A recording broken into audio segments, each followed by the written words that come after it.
Bonjour. Dans cette vidéo, je vais vous raconter tout ce que vous devez savoir sur les origines, les stéréotypes des contes de fées. Alors, de quoi est-ce que vous avez besoin dans ce cours? Alors, pas beaucoup bien sûr.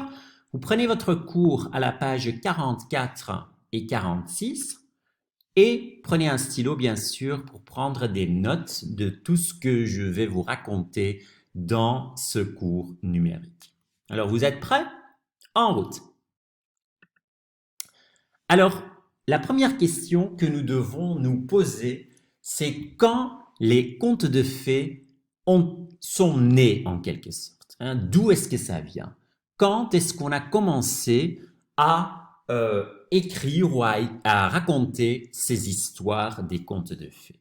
Alors tout d'abord, il faut savoir que les contes de fées reculent ou remontent au Moyen Âge.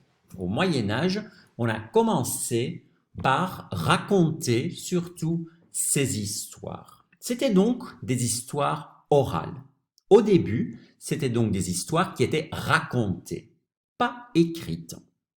C'est après qu'on a commencé aussi à écrire les histoires dans les livres. Mais au début, c'était donc des histoires qui étaient racontées les uns aux autres. Il faut bien sûr se poser la question pourquoi on utilise ces contes de fées, pourquoi on raconte ces contes de fées. Et surtout, plus important, c'est qu'il y a une moralité dans ces histoires. On raconte ces histoires pour apprendre une leçon aux personnes. Mais qui sont ces personnes?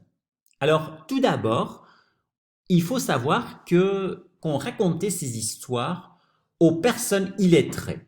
Vous devez savoir, nous sommes au Moyen Âge et les personnes n'avaient pas la même éducation qu'aujourd'hui. Beaucoup de personnes ne savaient donc pas lire ni écrire. Ils étaient donc analphabètes.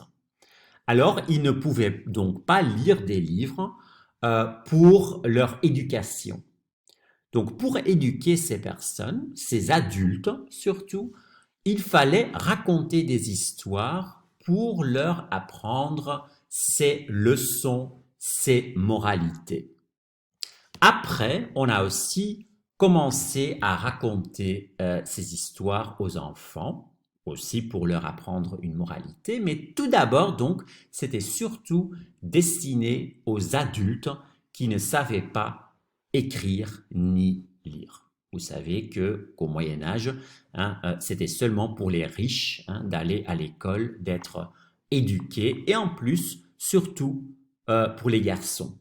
Les filles, même quand elles étaient riches, elles n'avaient pas toujours la même éducation que les garçons, malheureusement. Heureusement, les situations ou les temps ont bien changé. Alors, dans les contes de fées, il y a aussi pas mal de stéréotypes. Alors, d'abord, c'est quoi un stéréotype? Ça, c'est bien sûr la première question qu'il faut se poser. Eh bien, un stéréotype, c'est en fait quelque chose qui est caractéristique. C'est quelque chose qui est très typique d'un certain genre. Ici, on parle donc des contes de fées. On va donc essayer de donner les caractéristiques spécifiques des contes de fées. Qu'est-ce qui rend un texte ou une histoire un conte de fées? Alors, il y a pas mal de stéréotypes dans les contes de fées. D'abord, il y a les personnages magiques, puis les animaux qui parlent.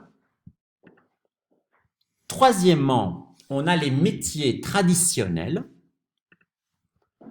les bons versus les mauvais. Il y a toujours un bon et un mauvais dans les histoires. Les lieux traditionnels et finalement le début et la fin typiques des contes de fées.